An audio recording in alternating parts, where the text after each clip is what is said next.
And we're live, back for another season of the Windsor Wednesday show. Thank you to everyone who's joining today and tuning in. We're here for a special edition of the show with Lancer Athletics. We have a staff member and two students from the Lancer Athletics community that I'm very looking forward to announcing who they are in just a second. But before we get started, I do want to talk about some of the great, exciting giveaways the University of Windsor Student Experience Office and the Campus Bookstore have. So right now, until 11:59 p.m., the Campus Bookstore has released a 15% off bookstore coupon. All you have to do is use the promo code WINWEDNESDAY, short formed, 21. I'll put it up on screen just so it's easier to read, but it's WINWED 21, and you'll receive 15% off on your books at the Campus Bookstore. Definitely needed during this time, especially when we just started the semester. So feel free to use the code and take advantage. And also I want to toss another giveaway to those that are watching. All you have to do is we're asking you to comment your favorite sport below, and you can enter in for a chance to win a $25 Oven 360 gift card. So go ahead, type in your favorite sport in the chat for our Lancer Athletic themed Windsor Wednesday show. $25 for Oven 360. All you have to do is comment your favorite sport. So to kick things off, to introduce our first guest, we have Sandra Ondracka. She's a campus recreation coordinator at the University of Windsor. Down below, we have Chris Hennigar, a law student and also a member of the Lancers Golf Team and Lancers Windsor Law Hockey Team. And Kaitlyn Stewart in the bottom right. Kaitlyn's a biology student and also a member of the women's track and field team, recently a member of this team, and is now focusing on her studies and is a former varsity athlete. So to kick things off, we'll start with you, Sandra. In what ways has the recreation services at Windsor changed since moving into the recent lockdown? And how has your team really been able to pivot? The fitness, sport, and activity habits of our students drastically changed in March of 2020. An average busy day at the St. Denis Center in the Forge, we would have over 100 users an hour running around the track, using the fitness center, practicing in our various sports teams. The initial lockdown, of course, brought an abrupt halt to all of our fitness classes, our intramural leagues, varsity sport competition, and what we thought would be only a couple weeks turned into months, as we know. Although our doors were closed, we were so busy in meeting, planning, and preparing to open our doors again. And when we were finally approved to open in October of 2020, for fitness and as well as for varsity practices, there were a number of new COVID measures put in place. The first being new cleaning and disinfecting procedures. There were disinfecting stations all across the building. Machines were spread out. There were cleaning protocols and new equipment to clean the equipment itself. There were new procedures for booking appointments into the St. Denis Center, into the Forge. There were health screening protocols, and the equipment we actually spread out into the field house onto the Mondo surface so that we could ensure that the machines were well spread apart. Areas such as the pool, the locker rooms, water fountains, we had to close again for safety protocols. For varsity sport competition, I think those were the hardest hit students. The fall session was canceled, and then it did pass into the winter, so competition for this current season has been canceled for our athletes. We are hoping that these restrictions don't last forever. When we were able to open up in fall, once again we were eventually limited from 50 participants down to only 10 participants in the whole building of the St. Denis Center. But however, recognizing the importance of engagement, of health, wellness, physical activity, we took the opportunity to develop our Lancer Rec virtual platform, and I know we'll talk about that next, but we are certainly getting stronger as a Lancer family through this COVID world. Well, it's definitely been moving at a quick pace for you, Sandra, and I can imagine that sports and tourism has been hit hugely in the region. And what are some things that you can take away from this transition you've had to make with your team? Well, definitely it's been a learning experience for myself in particular. The IT side of it, we have moved much of what we do into a virtual reality. So it was a lot of exponential learning. I've had a wonderful team of students and full-time staff to help get us out there on social media. We even managed to run our summer camp program this past summer virtually as well. So it's been difficult, But again, keeping a positive attitude and recognizing the value that sport and recreation plays, whether it is within the confines of your own dorm room or your backyard or your neighborhood, there's always a way, a method to the madness. And hopefully we've helped students and campus to be able to stay healthy and well, even during these trying times. Yes, definitely. And what have the students been saying, Sandra? Are they excited to get back in the Lancer Fieldhouse and participating in those activities when things do open? Definitely. During the spring and summer, it was a long haul, and many of the students, as they saw community fitness facilities and recreation centers open, they were certainly concerned that we weren't open yet, but the university took a very strict and cautious perspective to reopening, and we weren't going to reopen any area of the campus until we were sure we were practicing safe policies and procedures. So I think we really did due diligence. And so when those doors opened, slowly but surely they would come. And we were busy. Our earliest appointment was at 9, and we went some evenings as late as 9 p.m. And we were busy, and students were loving just being able to get out there, get out of the rooms, be active, move their bodies again. Even if they had to wear masks throughout the process, there were very few complaints. It was just great to be able to exercise again and feel that emotional, mental wellness associated to physical activity, and to be in the company of others, even if it was at a social distance. Yes, you're so right. It does have a huge effect on your mental well-being. And I think it's so important. And definitely I'm looking forward myself getting back into the Forge when things open back up. So I appreciate you sharing that today, Sandra. You're welcome. So Chris, I want to talk a little bit about golf. Golf has been impacted. But when you're able to get on the course, what would you say you enjoyed most of being a part of the University of Windsor Golf Team? Yeah, I mean, it's an interesting experience. I mean, I had 5 seasons at Carleton before I came here. So given the uniqueness of golf, we're not governed by Esports. So we don't have a limit on the number of years you can play. So I guess this would have been my 7th season in the OUA. So I'm a bit of a journeyman, I'd say, at this point, a little bit of the old boy on the team. I got all these young bucks running around now in Windsor. And that was probably the best part, more the atmosphere. I mean, we got some phenomenal players, and especially our women's team. Like, they were incredible this year. I mean, OUA title, and that's a tough atmosphere to be in. You're kind of expected to win from the start of the year. They've pretty much already etched your name on the trophy. For them to follow through and do that with the pressure that was on them, stand up to them, and they're all fantastic students as well. But that atmosphere, I mean, they're all head and shoulders above me. They're all young, and they got those young bodies, and they move well, and I don't. I'm old. I'm getting old in this league. And that's kind of what I liked. I mean, they keep the road trips, they keep you young, they keep you a little grounded, and I'm just there for the morale. I'm just a cheerleader at this point. So you're a mentor to all the newcomers.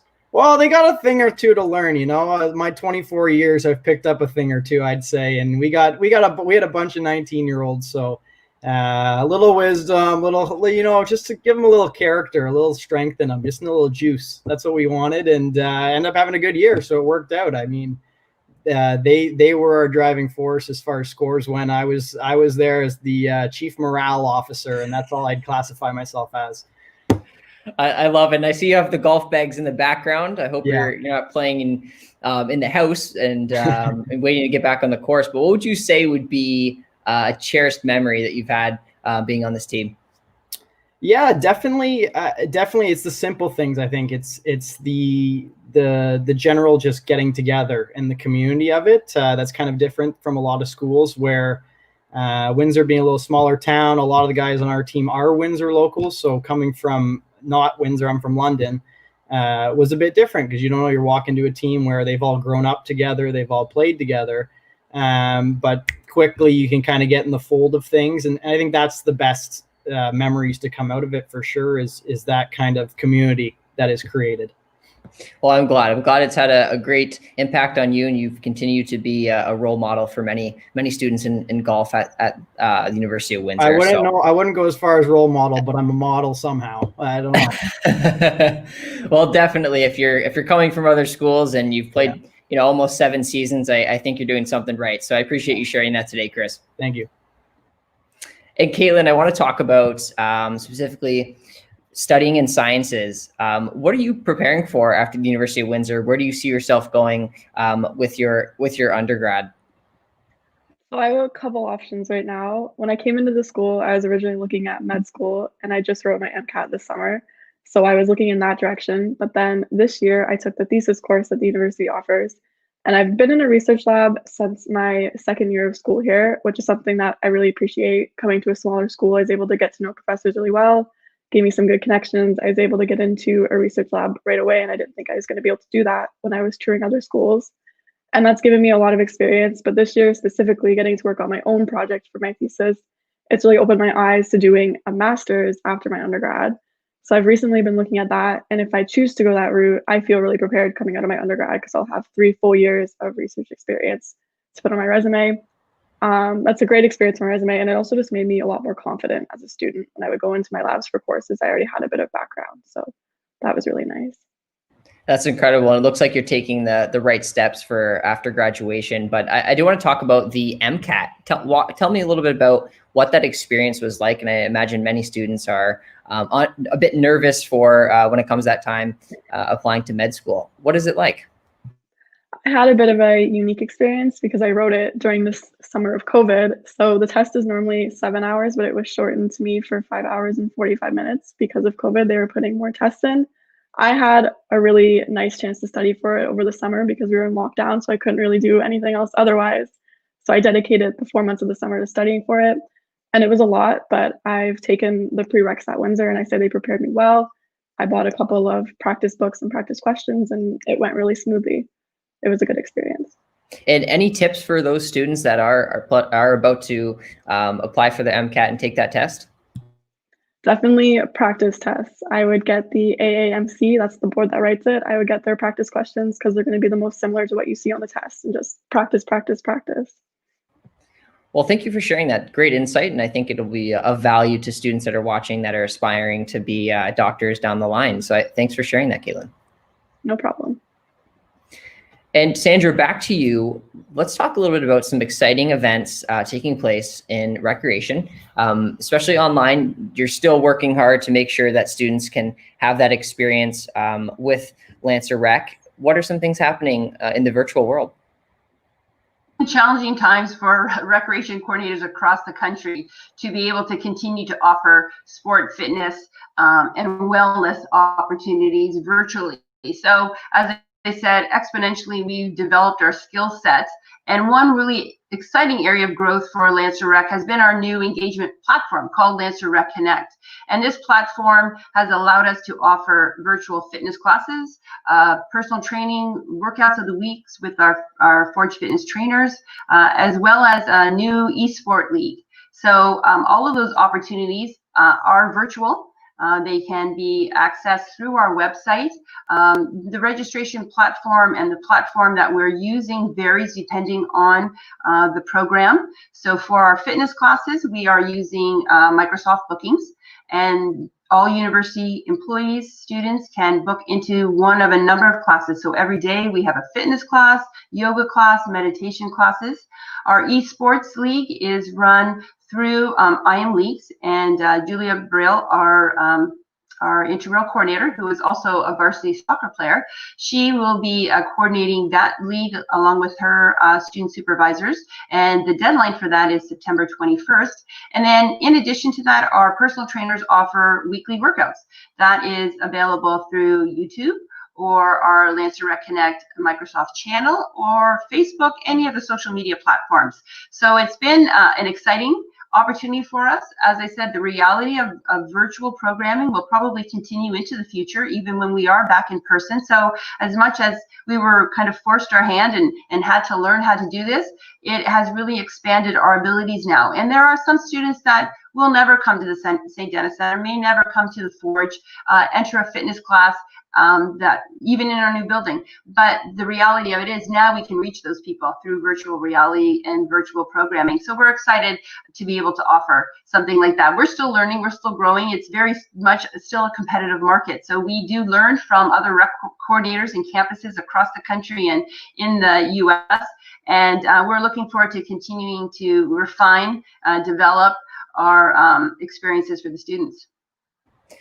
Well, Sandra, it sounds like an entire whole bundle of benefits for students in recreation at the University of Windsor. And I can imagine that there's been an immense uptake in esports.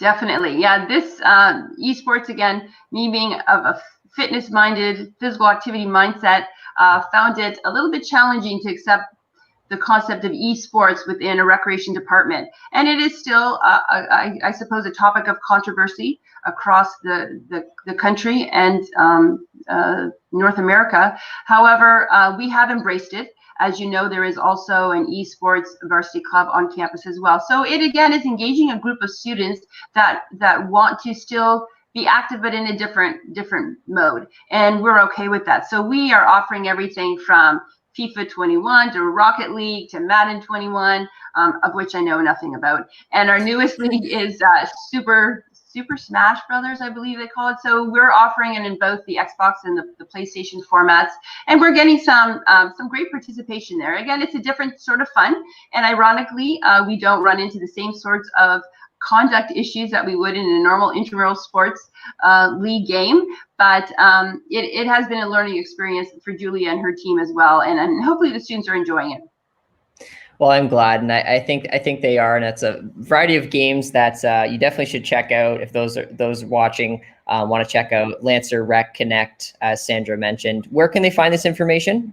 If you go to our website, and we just have launched a new website, Lancer Recreation is amalgamated with the varsity side of the house. So we have a beautiful new website, and you can find us there and all the different offerings. Of course, now we don't have everything listed there because we're not doing very much in person, but all of our virtual offerings are available there. Fantastic. Thanks for sharing, Sandra. I appreciate it. And Chris, going back to you, for those watching, he's in his second year of law school. And also participating in a sport. What are 2 tips you can provide to incoming law students at the University of Windsor to succeed, Chris? Yeah, I think number one, it's don't take yourself too seriously. I mean, in an industry where it can be pretty high pressure and you can get a lot of people working on big deals or whatever you're kind of working in, it's having that ability just to kind of take a step back and go have fun or do something for the night or the day or whatever. And I don't think it's done enough. Again, I'm on the far side of the spectrum where I'd rather take a little bit more time and just relax, but it's important to kind of have a laugh at yourself and with the people around you, because again, it's same with what Kaitlyn was talking about with med school. It's the same pressure-packed situation. You got to take the time. It's not always, sorry to my professors, it's not always about your grades. Do your best and do your best to succeed, but you need to take that time just to relax and not be too serious about everything. And then I guess the only other thing is be yourself. When you're doing your applications and you got your essays that you got to write to each school, and a lot of people can dwell on the process and kind of really read over each essay 500, 600 times to make sure it's perfect. It's not perfect. That is what makes you stand out. It's you coming through on the pages. I mean, I think I wrote my essays for Windsor on a train ride from London to Ottawa because I was talking to a lady next to me, and it was like, oh, I'll just write about this story. And it ended up being some of the best stuff I think I've ever written, just because I didn't dwell on it too much and I just was speaking from the moment. So I think those things are kind of lost sometimes in a professional school, where you just got to show a little bit more personality and let yourself really shine through. And Chris, aside from academics, what would you say is another way that you can stand out being a law student? Definitely your involvement in community athletics, volunteering, whatever it is. I think personally, if I was, not that I am, but if I was looking at a bunch of applications, I would look at those before I even consider academics. And I think that's what makes Windsor such a different school than a lot of law schools, is that it has that community atmosphere where they really try and get a different amount of students from all different backgrounds and areas and kind of get a melting pot of ideas, essentially. And so that's kind of what I think would be what you should focus on is those extracurriculars, get involved and try and give back as much as you can, because you're going to be wanting to do that throughout your life. Definitely. Well, I appreciate that advice for those aspiring law students or students that are in law school that could really use those insights. So thanks for sharing that, Chris. And Kaitlyn, back to you. Being a former athlete on the Windsor track and field team, how did this benefit you throughout your studies at the University of Windsor? So I have so much I could say for this question, but to start, I'm also not a Windsor local. I come from the Ottawa area. So in my first year, just the team was invaluable to me as a second family. I came here, I knew practically no one in the city, but already when I came, I had this group of people I got to call my friends while I was in that transition period of like meeting people in my program and my courses. And that was just really, really great. So even though I'm not on the team, most of my friends are still from the track team, and I think I'll have them for the rest of my life. Like I'm just really close to those people. We went through a lot. And then aside from that emotional support, they also provided a lot of help for me, like in the classroom and just more connections. So the track was huge that no matter what course I took or was even thinking of taking, I could probably find someone on the team who had taken it. And that was just invaluable as like advice, some tips for how to take notes, or even old notes from friends who had taken it. I had people read over my lab reports if I was a little bit scared to hand one in. And even there was a girl who helped me find housing in my first year. Like it was just a really great opportunity to make friends and to have connections all throughout the school. No, that's terrific, and I'm glad that you've built that community where you're leaning on them in your other classes, and you're able to establish those long-term friendships, all from just being a part of some type of extracurricular at the University of Windsor, and not being from the Windsor community. You've gained so much. So I appreciate you sharing that, Kaitlyn. And before we do wrap up here, I do want to give a special thank you to our guests for their time joining us for the first episode of the second season of the Windsor Wednesday show. So I appreciate your time today in joining us. And those watching, don't forget, all you have to do right now is comment your favorite sport below for a chance to win a $25 Oven 360 gift card. And don't forget, by tonight at 11:59 p.m., the coupon code for the campus bookstore, 15% off, will expire. So purchase your books while you can and take advantage of this offer. Thanks again.